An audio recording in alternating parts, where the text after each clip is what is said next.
இன்றைக்கி நாம் பார்க்க போகிற மிஷினரியோட பெயர் எமி கார்மைக்கல்.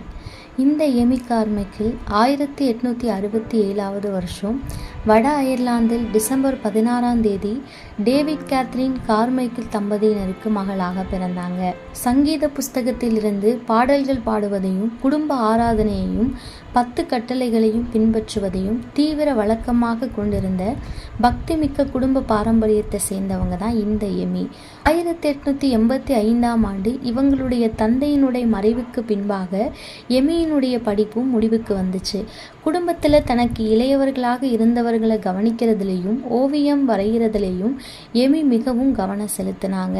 1887 அயர்லாந்தில் நிகழ்ந்த ஒரு கூட்டங்கள்லையும் எமி கலந்து கொண்டாங்க. அந்த கூட்டத்தில் ஹட்சன் டெய்லர், ராபர்ட் வில்சன் இவங்க 2 பேரும் உரையாற்றி இருந்தாங்க. ராபர்ட் வில்சன் எஸ்சி கூட்டங்களில் ஆரம்ப கால தலைவர்களில் ஒருவராக இருந்தார். இந்த ஹெஸ்ஸி கூட்டங்கள் மூலம் உருவான 65 வயதுள்ளவராக இருந்த இந்த ராபர்ட் வில்சனின் தொடர்புக்கு பின்னால் அவருடைய குடும்பத்தில் ஒரு வளர்ப்பு மகளாக எமி வளர்க்கப்பட்டாங்க. எமிக்கு வில்சனின் மீது மிகவும் மதிப்பு இருந்துச்சு. தன்னோட வீட்டில் வளர்ந்த எமிக்கு உலக மிஷினரி ஊழியம் பற்றிய ஆர்வத்தை வில்சன் ஊட்டி வளர்த்தாரு. ஹெஸ்ஸி கன்வென்ஷன், வில்சனின் தொடர்பு, அவருடைய போதனைகள், வாழ்க்கை முறைகள் இது எல்லாமே எமிய மிஷினரி ஊழியத்தில் மிகவும் ஆர்வம் உள்ளவங்களாக ஆக்குச்சு. 1892 வருஷம் ஒரு மாலை நேரத்தில் சூரியன் தன் கண்களை மூடிக்கொண்டிருந்த வேளை எமி கார்மைக்கலின் கண்கள் மிகவும் தெளிவாக திறந்து கொண்டிருந்துச்சு. காதுகள் அந்த துணியை கூர்மையாக கேட்டுக்கொண்டிருந்துச்சு. ஊழியத்துக்கு புறப்பட்டு போ, இதுவே அந்த வார்த்தை. உடனே இறைவன் பாதம் தன்னை ஒப்பு கொடுத்து ஜப்பான் நாட்டை நோக்கி சென்று அங்கு 15 மாதங்கள் ஊழியத்தை முடித்து பின்பு இலங்கைக்கு சென்று தன்னுடைய பணியை ஆற்றினாங்க. அந்த காலத்தில் இந்தியாவில் தேவதாசி முறைகள் பின்பற்றப்பட்டு சமுதாயம் சீரழிந்து கொண்டிருந்ததை எமி பார்த்தாங்க. இந்த மக்களை மீட்கவோ ஆதரவு கொடுக்கவோ யாரும் முன்வராத நேரத்தில் எமி கார்மைக்கல் 1895 வருஷம் இந்தியாவை நோக்கி இந்த சீரழிவை தடுக்க சீற்றத்துடன் புறப்பட்டாங்க. இந்தியாவிற்கு வந்து பெங்களூர் மிஷன் ஆஸ்பத்திரியை அடைந்த எமி இந்தியாவில் 15 மில்லியன் மக்கள் பேசிய தமிழ் மொழியை முதலில் கற்க வேண்டும் என்று மிகவும் ஆர்வம் காட்டினாங்க. முதன்முறையாக இந்தியாவில் நிலவி வந்த இருளும் பிசாசின் கை காரியங்களும் சூழ்ந்திருந்த வெளிப்படையான சமுதாய தீங்குகளை வாழ்வில் உணர ஆரம்பிச்சாங்க எமி. இந்த சமுதாயத்தின் ஆணிவேராக இருந்த ஜாதி முறையும் கணவன் இறந்த பின் மனைவி உடன்கட்டை ஏறுதலும் அவருடைய கவனத்தை மிகவும் ஈர்த்துச்சு. சமுதாயம் இருந்த நிலை மட்டுமல்லாது திருச்சபை அப்போதிருந்த நிலை அவருக்கு மிகவும் துன்பத்தை தந்துச்சு. சமுதாய இருளுக்கு மத்தியில் கிறிஸ்தவம் என்ற பெயரில் பெரிய அளவிலான ஒரு மதத்தையே எமி அன்று கண்டாங்க. கிறிஸ்தவர்கள் என்ற பெயரில் இருந்தவர்கள் கையில் எல்லாமே வேத புஸ்தகமே இல்லாதிருந்தது. அதை தான் தன்னோட எமி நூல்களில் முற்களும் கலைகளும் நிரம்பி வழிந்த திருச்சபையையே நான் கண்டேன் என்று எமி தன்னோட புஸ்தகத்தில் எழுதியிருக்காங்க. இருள் பரவியிருந்த இந்த இந்து சமுதாயத்தில் ஊழியம் செய்வதன் மூலம் சந்திக்கக்கூடிய நெருடர்களால் மிஷினரிகள் தளர்ந்து போயிருந்தாங்க. பெங்களூரில் இதை கண்ட எமி மிகவும் சோகமுற்றாங்க. எமிக்கு அன்று கிடைத்த பெரிய ஆசீர்வாதம் போதகர் தாமஸ் வாக்கர் தான். தென் தமிழகத்தில் எமியின் வாழ்க்கையிலேயும் பணிகளிலேயும் இந்த மாமனிதர் பெரும் இடத்தையே பெற்றிருக்காரு. தமிழகத்தில் பணிபுரிந்த காலம் முதல் இவர் எமிக்கு உற்ற துணையாக இருந்து வழியும் காட்டியிருக்காரு. இங்கிலாந்து திருச்சபையின் போதர்களில் ஒருவராக இந்த வாக்கர் சிஎம்எஸ் மூலம் திருநெல்வேலி மாகாணத்தில் பணிபுரிந்து வந்தாங்க. தமிழை பயில துணை செய்வதாக வாக்கரும் அவருடைய மனைவியும் கொடுத்த வாக்குறுதிகள் 1896 வருஷம் எமிய திருநெல்வேலியில் போய் வாழ வச்சது. வாக்கர் தமிழை முறையாக கற்று பிரசங்கம் செய்த வேத இயறியல் திறமைகளை கொண்டவராக இருந்தார். அவரது பிரசங்க திறமையை மட்டுமல்லாது அதன் மூலமாக ஆவியானவரின் செயல்பாட்டையும் எமி நன்கு உணர்ந்து கொண்டாங்க.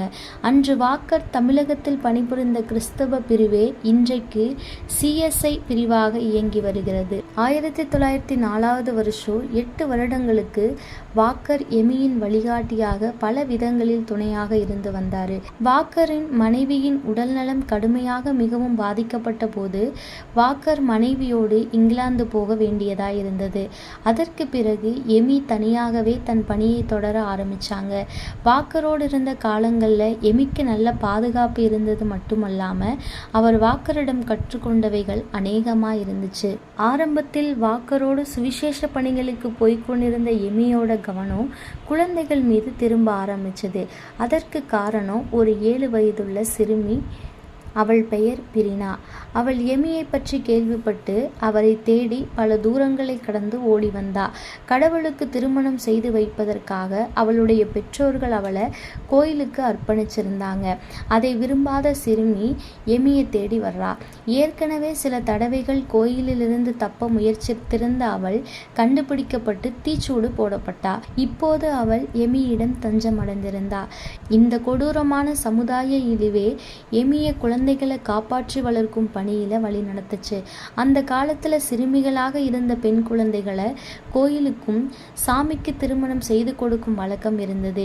இப்படி அனுப்பி வைக்கப்படும் சிறுமிகள் கோயில் பூசாரிகளுக்கும் கீழிருந்து வளர்வது மட்டுமல்லாமல் பூசாரிகளுடையதும் ஊர் பெரியவர்களினதும் சரீர ஆசைக்கும் பலியாகி வந்தாங்க. இது தமிழகத்தில் நிகழ்ந்து வந்திருந்த பெரிய கொடுமை. பெண் குழந்தைகளை இப்படி கோயிலுக்கு அனுப்பி வைக்கிறதுக்கும் ஜாதி பிரச்சனை, திருமண பிரச்சனை, பொருளாதார போன்ற பல காரணங்கள் இருந்துச்சு. பிரிட்டிஷ் ஆட்சியிலும் கூட இந்த மாதிரியான வழக்கம் தொடர்ந்து கடைபிடிக்கப்பட்டுச்சு. 1932 வருஷம் எழுதப்பட்ட கடிதத்தின்படி திருநெல்வேலி மாகாணத்தில் 3000 கோயில்கள் இருந்துச்சு. அப்படியானா அவற்றில் எத்தனை கோயில் பெண் குழந்தைகள் இருந்திருப்பார்கள் என்பதை நாம எண்ணி பார்க்கணும். இதை உணர்ந்த எமி கடும் கோபமும் துன்பமும் அடைஞ்சாங்க. இந்த சமுதாய இழிவை எதிர்த்து நிற்பதென்பது அந்த காலத்துல சாதாரண விஷயம் அல்ல. மேல்ஜாதி பிராமணர்களோடு மட்டுமல்லாம உயர் ஜாதியினரோடும் போராட வேண்டியிருந்துச்சு. எத்தனையோ சரீர ஆபத்துகளையும் கூட சந்திக்க நேரிட்டுச்சு. ஒரு பெண்ணால் செய்யக்கூடிய காரியமா அது? இதற்கெல்லாம் உதவி செய்ய வேண்டிய நிலையில அன்றைய பிரிட்டிஷ் அரசும் இல்லை. முடிந்தவரை தங்களுடைய ஆட்சியையும் வருவாயையும் காத்துக்கொள்ளும் எண்ணத்திலேயே பிரிட்டிஷார் இருந்தாங்க. எமி தன்னந்தனியாக இந்த போராட்டத்தில் குதிக்க நேர்ந்தது. ஆரம்பத்தில் வாக்கரின் உதவி அவருக்கு இருந்துச்சு. பல தடவைகள் இந்த போராட்டத்தின் காரணமாக கோர்ட்டு படியேறியும் போனாங்க. ஒரு தடவை ஒரு சிறுமியை காப்பாற்ற போய் அவரை நாட்டை விட்டே அனுப்ப நேரிட்டாங்க.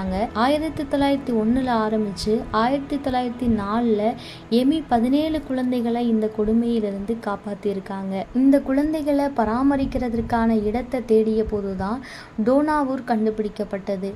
டோனா என்பது CMS நிறுவனத்துக்கு ஆதரவளித்து வந்த ஒரு ஜெர்மன் பெண்மணியின் பெயர். அவருடைய பெயரே இந்த கிராமத்துக்கு வைக்கப்பட்டிருந்துச்சு. அவருடைய பணத்தில் 1827 ஒரு சிறு சபை கட்டடமும் இங்கு கட்டப்பட்டது. 1907 வருஷம் எமி இந்த ஊருக்கு முதல் தடவை வந்தபோது அது அவருக்கு பார்த்ததுமே ரொம்ப பிடிச்சி போயிருந்தது.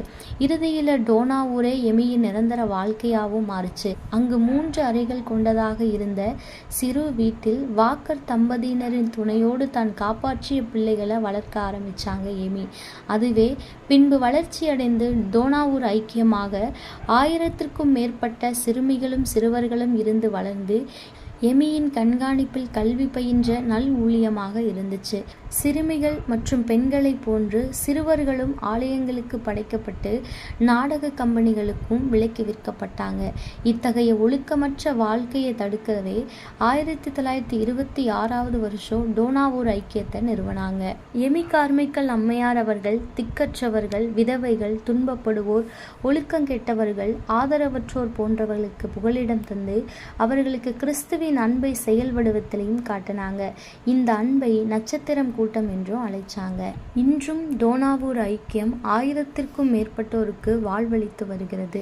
56 வருடங்களாக இந்தியாவின் நசுக்கப்பட்டவர்களுக்காகவே சேவை செய்த எமி 38 நூல்களையும் எழுதியிருக்காங்க. அதுல பல நூல்கள் தம் வாழ்நாளில் எலும்பு முறிவினால் 20 ஆண்டுகள் தாம் படுத்த படுக்கையாகவே இருக்கும்போது எழுதினது. வயதாகி வரும் காலத்துல எமி ஒரு விபத்தின் காரணமாக நடமாட முடியாத நிலையை அடைஞ்சாங்க.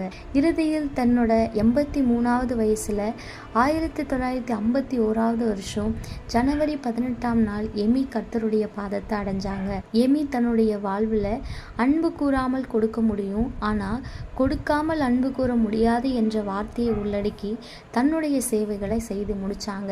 தோனாவூர் பணிகள் இன்றும் தொடர்ந்து செயல்பட்டு கொண்டேதான் வருகிறது. கிறிஸ்துவை வாழ்நாளெல்லாம் நேசித்து தியாகங்கள் பல செய்து தன்னுடைய சுக துக்கங்களுக்கு மதிப்பளிக்காம சேவை செய்திருக்கும் எமி கார்மைக்கலை நாம் எப்படி மதிப்பிடுவது?